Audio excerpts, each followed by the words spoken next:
Properties of genetic material, DNA versus RNA.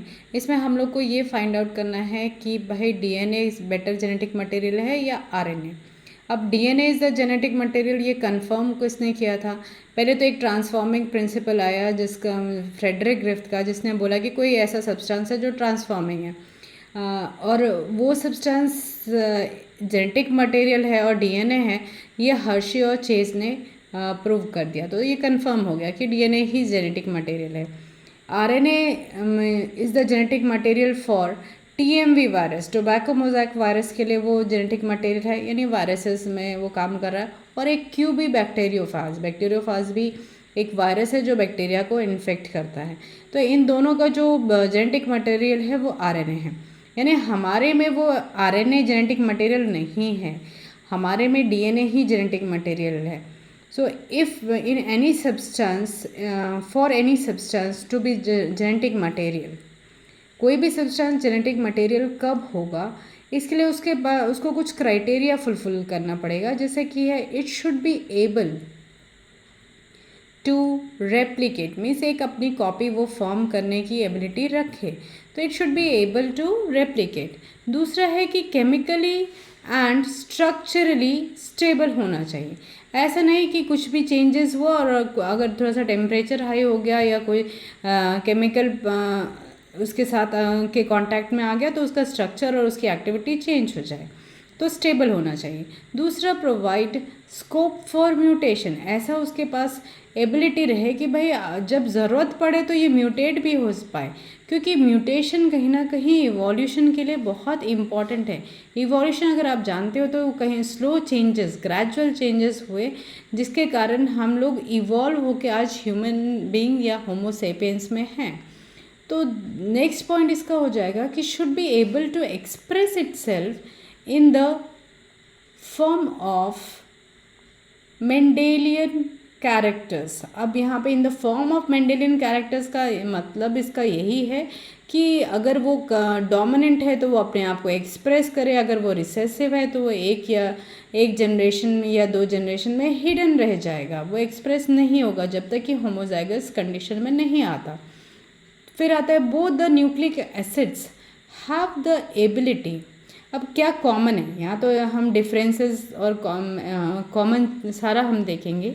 तो both the nucleic acids have the ability to direct their duplication, यानी वो copy form करने की ability रखते हैं। ये तो कॉमन फीचर हो गया इनका।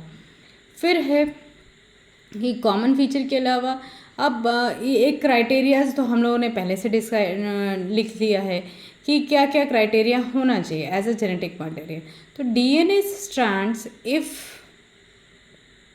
सेपरेटेड, अगर मान लो किसी भी कारण से हीटिंग के बाद वो सेपरेट हो जाते हैं, तो being complementary to each other, DNA strands अगर वो हीट किए गए तो being complementary to each other can come together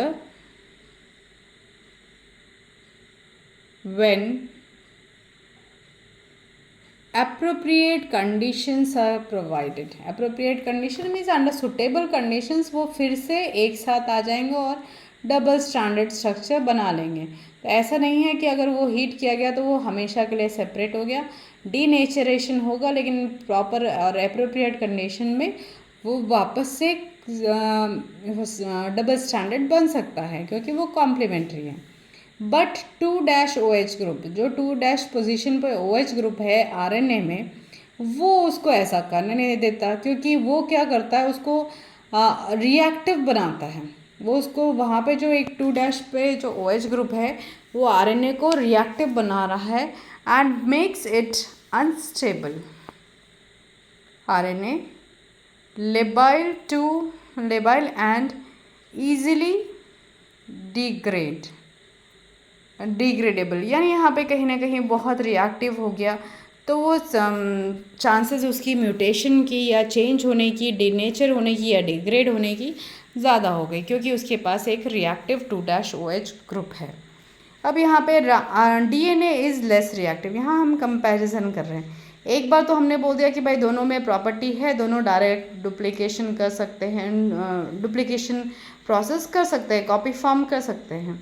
लेकिन डीएनए का क्या है, अगर डीनेचर्ड हो भी गया तो एप्रोप्रिएट कंडीशन में वो वापस बन जाएगा। आरएनए का क्या है कि आरएनए रिएक्टिव ग्रुप रखता है, एक 2' रिएक्टिव ग्रुप उसके पास है, तो उसके साथ ऐसा नहीं है कि वो दोबारा अपने कंडीशन में वापस आ जाए।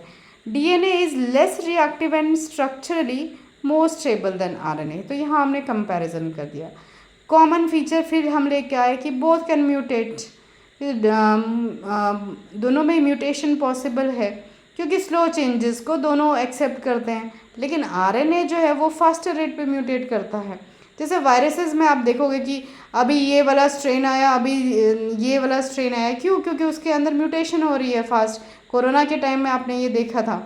अब viruses having RNA genome and shorter lifespan mutate and evolve faster. तो अब उनके में क्या है कि ये तो आ गया हमारा डिफरेंस कि आरएनए में क्या है वो बहुत फास्ट म्यूटेट करेंगे और इवोल्यूशन भी उनके में फास्टर रेट पे होगा। RNA can directly code for the synthesis of protein. यहाँ भी हम डिफरेंसेस देख रहे हैं दोनों में कि आरएनए जो है वो डायरेक्टली किसी प्रोटीन के लिए कोड करता है, लेकिन डीएनए क्या है, डीएनए खुद से नहीं कर सकता ये काम। डीएनए जेनेटिक मटेरियल है, डीएनए स्ट्रक्चरली और केमिकली स्टेबल है, सब कुछ ठीक है। डीनेचरेशन के बाद फिर से आ जाएगा अपने उसमें, रेप्लिकेशन कर सकता है, म्यूटेट हो सकता है, सारी प्रॉपर्टी है, लेकिन वो सिंथेसिस ऑफ प्रोटीन नहीं कर सकता। उसके लिए वो आरएनए पे डिपेंडेंट रहता है। तो DNA is dependent on RNA for synthesis of protein. ये तो हो गया एक मेजर डिफरेंस जिसके कारण जो हम देखते हैं कि डीएनए जो है वो एज अ जेनेटिक मटेरियल है और RNA is for other life processes. तो डीएनए बीइंग मोर स्टेबल। अब यहाँ पे हम कंक्लूजन लिख रहे हैं कि जितना कुछ हम पढ़े उसमें हमारा क्या कंक्लूजन है। तो डीएनए ब्रिंग, ये हमारा नहीं है, साइंटिस्ट लोगों का कंक्लूजन है। DNA being more stable preferred for storage of genetic information. तो इसलिए क्योंकि उसकी स्टेबिलिटी ज़्यादा है तो ये भाई साहब सिर्फ जेनेटिक इन्फॉर्मेशन का स्टोरेज कर सकते हैं, इनकी कैपेबिलिटी ज़्यादा अच्छी है डीएनए का जेनेटिक इन्फॉर्मेशन स्टोर करने के लिए। लेकिन for transmission of for genetic information कि स्टोर तो कर दिया, लेकिन उसको ट्रांसफ़र करने के लिए RNA is better option. So RNA is more suitable. और यही था हमारा आरएनए और डीएनए का डिफरेंसेस।